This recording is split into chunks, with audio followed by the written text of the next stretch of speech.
This is resetting the oil maintenance light for a 2014 Ford Fusion. What you're going to want to do is turn the key to the second position so that the dash lights up. And then from this point on, you're going to get the oil change required.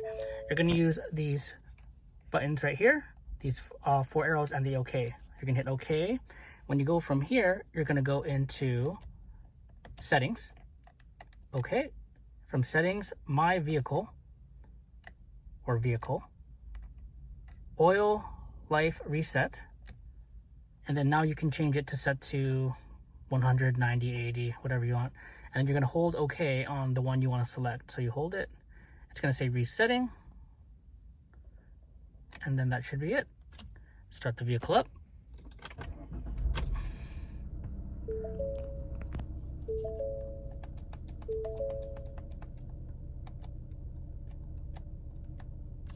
Information. No more warning lights, so you're good to go.